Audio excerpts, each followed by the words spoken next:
1991च्या हालाकीच्या काळात अनेक विदेशी मीडिया संस्थांनी भारताला केज्ड टायगर असे म्हटले. केज्ड टायगर म्हणजे काय? तर बंदिस्त वाघ. पण आपल्या या देशाला या आर्थिक पिंजऱ्यातून मुक्त करण्याचं काम डॉक्टर मनमोहन सिंग यांनी केलं. डॉक्टर मनमोहन सिंग यांच्या आर्थिक निर्णयामुळे अनेक विदेशी कंपन्यांना भारतात व्यवसाय करण्यासाठी प्रवेश मिळाला. जसं की Hyundai आहे, टोयोटो आहे. त्याचबरोबर बऱ्याच भारतीय कंपन्यांना जसे की HDFC आहे, विप्रो आहे, यांच्या व्यवसायाला गती मिळाली. पण अशा या महान व्यक्तिमत्वाला 26 डिसेंबर 2024ला आपण गमावलं. त्यामुळे आजचा हा व्हिडिओ खास त्यांना भावपूर्ण आदरांजली देण्यासाठी आणि देशासाठी त्यांनी दिलेल्या योगदानाची उजळणी करण्यासाठी आहे.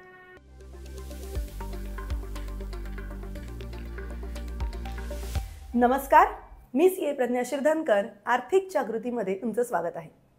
भारताचे पंतप्रधान होण्याआधी डॉक्टर मनमोहन सिंग यांनी 1972 ते 1976 मध्ये प्रधानमंत्रींचे आर्थिक सल्लागार म्हणून काम केले. त्यानंतर 1982 ते 1985 मध्ये ते RBIचे गव्हर्नर होते. 1985 ते 1987 मध्ये ते योजना आयोगाचे उपाध्यक्ष होते. 1991 ते 1996 मध्ये ते आपल्या देशाचे अर्थमंत्री होते. त्यानंतर 2004 ते 2014 या कालावधीसाठी ते आपल्या देशाचे पंतप्रधान सुद्धा होते. डॉक्टर मनमोहन सिंग यांच्या नेतृत्वाने आपल्या देशाची अर्थव्यवस्था तर सुधारलीच, पण त्याबरोबर आपल्या देशाला विकासाच्या मार्गावर नेलं. त्यांनी घेतलेले अनेक आर्थिक निर्णय आहेत, पण त्यापैकी मी तुम्हाला आज 6 आर्थिक निर्णय सांगणार आहे जे माझ्या दृष्टीने महत्त्वाचे आहेत. पहिला आहे की आधार कार्ड. आपण सगळीच जण कुठेही ओळख आपली पटवून द्यायची असेल तर ओळखपत्र म्हणून आधार कार्ड वापरतो. तर हे आधार कार्डची जी संकल्पना आहे ती डॉक्टर मनमोहन सिंग यांच्या सरकारने आणली आहे आणि आत्ताचं जे काही BJP किंवा मोदी सरकार आहे त्यांनी सुद्धा ही संकल्पना सुरू ठेवली आहे. दुसरं आहे CSR फंड. CSR म्हणजे काय? तर कॉर्पोरेट सोशल रिस्पॉन्सिबिलिटी. म्हणजे काय? तर प्रत्येक कंपनीला त्यांच्या नफ्याच्या 2% रक्कम ही सोशल कॉजसाठी किंवा सोशल रिस्पॉन्सिबिलिटी म्हणून देशासाठी खर्च करायची आहे. तर ही संकल्पनासुद्धा डॉक्टर मनमोहन सिंग यांच्या सरकारने आणली आहे. तिसरं आहे LPG. LPG सगळ्यांनाच माहिती आहे. लिबरलायझेशन, प्रायव्हेटायझेशन आणि ग्लोबलायझेशन. तुम्हाला खरं नाही वाटणार, पण 1991 मध्ये आपल्या देशाची आर्थिक परिस्थिती इतकी वाईट होती की आपल्या देशाकडे अवघे 2 ते 3 आठवड्यांचंच इम्पोर्ट करण्याइतकं फॉरेन एक्सचेंज होतं. यावेळेस म्हणजे 1991 मध्ये आपले भारताचे अर्थमंत्री होते डॉक्टर मनमोहन सिंग. 24 जुलै 1991ला त्यांनी त्यांचं पहिलं बजेट सादर केलं आणि त्यामध्ये त्यांनी अनेक योजना आणल्या ज्यामुळे आपल्या देशाच्या व्यवसायाला चालना मिळाली. चौथा आहे लायसन्स राज रद्द करणे.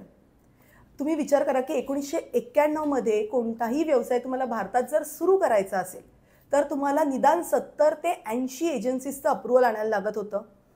त्या व्यतिरिक्त सुद्धा बऱ्याचशा सरकारी परवानग्या घ्याव्या लागत होत्या, पण ह्या सगळ्या परवानग्या रद्द करण्यात आल्या आणि आपल्या देशात एक फ्रीडम ऑफ बिझनेस आलं की तुम्ही एक सोप्या रीते सहजपणे व्यवसाय करू शकता. पाचवा आहे foreign direct investment. Foreign direct investment म्हणजे काय? तर विदेशी कंपन्या आपल्या भारतातील कंपन्यांमध्ये गुंतवणूक करू शकतात. तर 1991 नंतर 51% पर्यंत विदेशी कंपनी भारतीय व्यवसायात गुंतवणूक करू शकत होत्या. यामुळे काय झालं तर भारतात फॉरेन एक्सचेंज वाढलं आणि त्यामुळे भारताची इकॉनॉमी सुधारली. 6वं आहे इम्पोर्ट एक्सपोर्ट.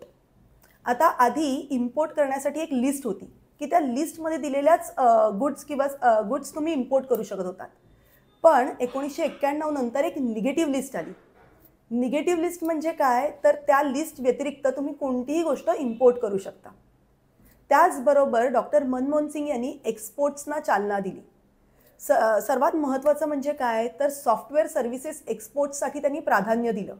यामुळे विप्रो आहे किंवा इन्फोसिस आहे ह्या सगळ्या कंपन्या वर आल्या. त्यांना त्यांनी टॅक्सेशनमध्ये कन्सेशनसुद्धा दिले. तर ह्या सगळ्या निर्णयांमुळे मला असं वाटतं की डॉक्टर मनमोहन सिंग यांनी आपल्या देशाला एक वेगळ्याच उंचीवर नेऊन ठेवलं आहे. पण मला तुमच्याकडनं ऐकायला आवडेल की तुम्हाला काय वाटतं? तुम्हाला काय वाटतं की डॉक्टर मनमोहन सिंग यांनी आपल्या देशासाठी काय केलं आहे? तुमचं उत्तर कमेंट सेक्शनमध्ये द्या.